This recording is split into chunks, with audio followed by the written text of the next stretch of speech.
people in Ukraine and people who've really focused on the war would really say that it's going to change the game on the battlefield anytime soon, allowing a missile like the Storm Shadow with a range of about 300 kilometers to be fired deep into Russia, because that's not actually that deep into what Russia is. But what it really brings behind it is the symbolism, is the political show of force. President Zelenskyy wouldn't have wanted to be on a charm offensive among his allies 2.5 years into Russia's all-out invasion, and charm offensive potentially isn't necessarily his style anyway.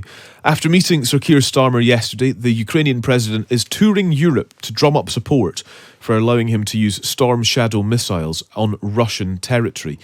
Britain and America so far haven't committed, but the Americans are pushing for G7 countries to give Ukraine more cash. Francis Farrell is a reporter for the Kyiv Independent and joins us now. Francis, good morning. Good morning, Callum. Good to speak to you. So it's worth noting that Zelenskyy has kind of been on this tour, I suppose, for quite some time, if we consider that he left Washington, D.C. a few weeks ago with a lack of commitment on the use of missiles from President Biden. He's been in the UK and he's onwards now around the rest of Europe. What really is the purpose? What would be a good outcome as far as Zelenskyy is concerned, and more than that, a realistic outcome?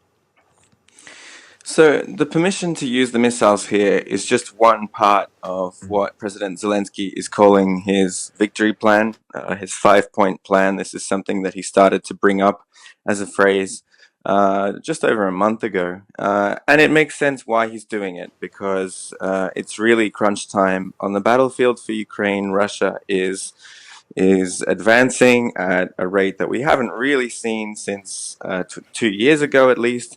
And Ukraine's offensive into Kursk Oblast was, shocking and amazing, but it hasn't changed that basic equation. And now with a very, very difficult winter coming ahead, he has said openly he wants to end the war, but to do so, he needs help, and he needs to put pressure on Russia to end the war on terms that favor Ukraine. Now, of course, it's really awkward timing for this crunch time to come with the US elections so soon.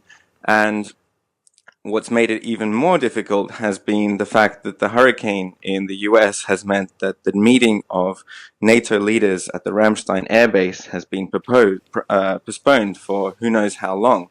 So in the meantime, while they wait for an understanding of when they finally can meet. This is on the leader level, so President Biden was meant to be there. When they finally can meet, he's decided to go on this tour, speak to as many European leaders as he can, and to get them behind his concept of victory. Yeah.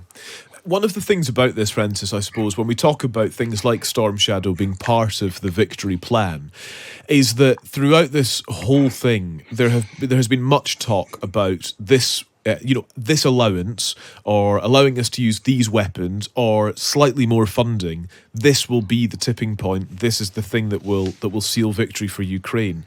Is it possible to be that definitive? Of course, the war that's happening in Ukraine is a war of attrition. We all know it's a brutal, almost World War I style trench war, but with this high-tech edge of drones, and it's along hundreds of kilometers of front line, most of which until recently, most of which is still inside Ukrainian territory. So this aspect of giving permission, I don't think people in Ukraine and people who've really focused on the war would really say that it's going to change the game on the battlefield anytime soon, allowing a missile like the Storm Shadow with a range of about 300 kilometers to be fired deep into Russia, because that's not actually that deep into what Russia is. But what it really brings behind it is the symbolism, is the political show of force, to say that, if you're going to tell us that this is going to be escalatory, this is going to be effectively NATO at war with Russia, which is what Putin said when they seemed very close to the decision a few weeks ago. The need for these countries, these NATO countries, not to back down and to show that they are willing to, again, stand up to these threats and keep supporting Ukraine and actually upping their support for Ukraine is a important part of this political pressure that Zelenskyy hopes will push Russia to actually stop going forward.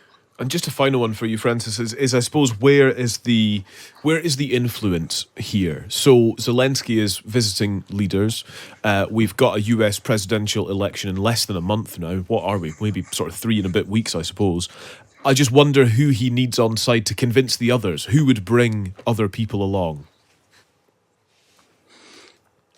So, of course, a lot of these kind of key decisions, which have been, denied by Ukraine's partners for a long time, rejected, and then eventually someone comes around.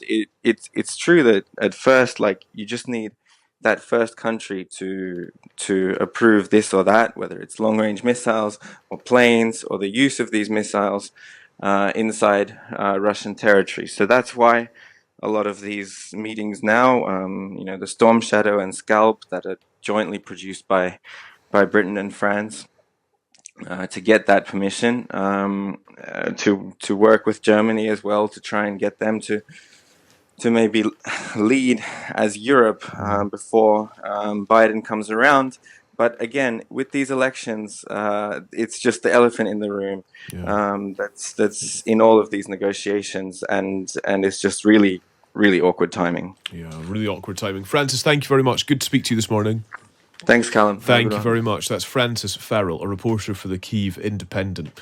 Awkward timing, and it's worth sort of considering this trip to London that you'll have heard about on Times Radio over the last 24 hours. It's the first stop, so he's off to meet the leaders of Germany, France and Italy. And Zelensky's feeling the pressure, I think, of the US election, trying to convene another round of peace talks before the election in just a few weeks' time. So that looks increasingly unlikely because the future of support for Ukraine is uncertain, given there is going to be a change of president in the US. So what does that mean for Zelenskyy and for Ukraine and for the war effort?